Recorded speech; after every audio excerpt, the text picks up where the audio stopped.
as far as the cavity and the characterization of it, I'm going to show you a video which was taken don't show the video yet, that was taken directly from the laser scan mixed with the optical camera pictures, and from that we kind of zoom in on it. It's very impressive video. It shows you exactly what the cavity looks like from several different angles, but it kind of looks like you're flying to the Grand Canyon. I mean, it looks really big.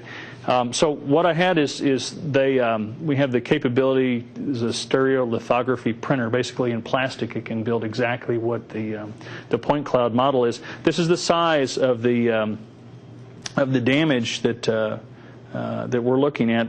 You can see this white line here is between two tiles. These are the two tiles.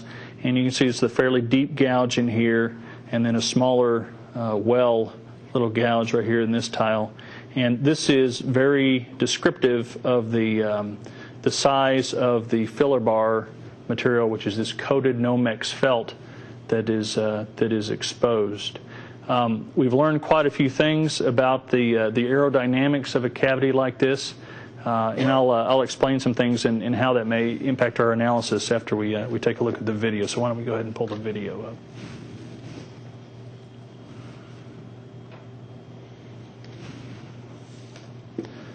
This is just a long-range shot that homes you in on where exactly it is. This was the camera taken. Now this is a mux of the laser 3D data with the camera data.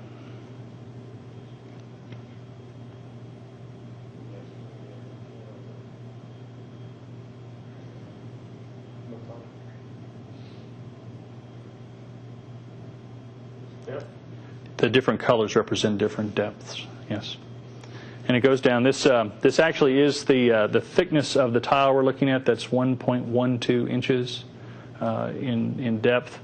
Some things about this cavity I'll talk about. That way is the forward end of the vehicle. That way is the aft end of the vehicle. So airflow is going to go like this, and of course you're up at 40 degrees angle of attack. So actually the wind's going to go like this. There's a number of things that make the thermal analysis very complicated. Almost all of them are working in our favor in this particular case. One is that you have this well back here on the backside of the gouge, and what the aerodynamicists believe is that as the airflow is going in, that you are going to get a little eddy current in this well right here, and that will trip the boundary layer at about Mach 16.5. So that's the conditions that they're testing in the ArcJet facility. But what it also shows is that you've got a basically stagnant part of the flow down here in the area next to the filler bar. And that's very important in determining if you have a certain amount of heat, where that heat is going to be. Where the flow is most active is where you'll have the most heating. So that's some good news. The other one is I'd like to show you. This is where the tile itself is, and underneath the tile on each side is where the filler bar is. So this gouge is in a pretty good spot for us, and that the only part showing is filler bar. Yesterday I didn't know if it was just filler bar and the strain isolation pad, but it is just the filler bar itself. Angle it a little bit more so you can see the hole down there. Actually, I can hold this. I can drop that and I can pick it up there. That kind of shows you how big the part of the filler bar is that is exposed to the flow.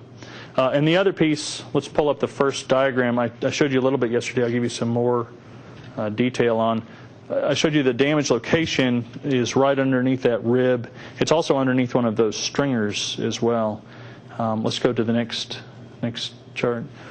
And this just gives you, there was some questions yesterday on what the stringer looks like, what the rib looks like. These are made out of aluminum, and the damage is almost directly underneath an intersection of the stringer and the aluminum rib. Actually, it's under one of the spaces where the rib is touching the surface. So again, it's when we saw the video, it looked like it was a great big hole. It's very small, like we said yesterday, about 0.2 inches by about 1 inch. The cavity structure itself is such that we believe that the most heating will be on the back side over here, not down in the filler bar area. The filler bar is the surface that's underneath that the hole which is good because it's more heat resistant than the strain isolator pad. It also looks like from the camera photography that it's completely intact, that filler bar is intact. And you're sitting over a spot on the vehicle that not only provides a big heat sink because of the metal that is directly underneath it, but also there are no systems, no wiring, no hydraulic lines, anything like that underneath it. So you have a lot of things that are working for you. But like I said, it's a very complicated aerodynamic shape, and you want to make sure that you get the calculations right. I mean, it's fairly critical. It's a fairly critical decision aerodynamically to say that we would get the flow and that it will eddy in that back well, as opposed to being down where the filler bar itself is. So in order to verify that that is actually the case, we're running computational fluid dynamics models, CFD models, that give us a very high fidelity look at exactly what the flow field will be inside that cavity. That will verify that the analysis the analysis assumptions are correct, and then we'll go into the ArcJet test facility and we'll bring up the heat in those areas that the computational fluid dynamics says will get the hottest, and we'll be able to check the entire cavity itself. Unfortunately, that takes time. The first ArcJet tests are scheduled for tonight, and what we're going to run is undamaged tile to make sure we get the right heat flow across the tile itself.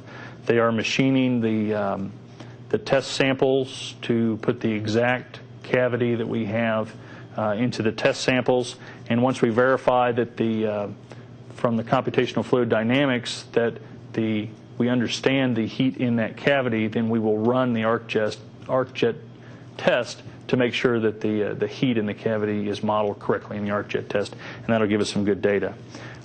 Like I said, that takes time, and I was not comfortable as the MMT chairman in waiting for the final answer from that team before we got started on any type of repair options. So we kicked off a Team 4, which is a standing team of operators, extravehicular activity, spacewalk experts, crew members, engineering team members.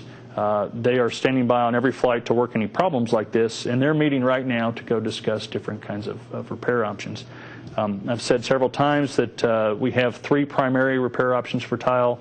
The emittance wash, which is the black, it's almost like a paint or a shoe polish that keeps heat from building up in a cavity. We have the what we call the T-rad, or it's the gun that squirts the caulk-like material that's very heat resistant into a cavity. Then we have the overlay, which is a 15 by 24 sheet of silica carbide that you auger in. It almost looks like drywall screws, but they're better. And you auger that in to cover up any kind of a damage area. That team is meeting. They're going to look at different options. Pretty much everybody at this point, even without doing the analysis, is very comfortable that if we just come in and we can fill up this little area right here, that would provide us some additional margin. The analysis is still in work to say if that margin is even required or not. We talked about the crew members on this flight and how familiar they are with each of the 3 different repair methods. They have all practiced those on the ground. Rick Mastracchio actually is the astronaut that did our initial test with the T-rad system, the goo gun in a glove box. So he's actually executed that on the ground. So we have no concerns with the crew. We reviewed some of the STS-121 data where we had crew members standing on the end of the boom and testing that and the response to the boom, and that is very applicable to this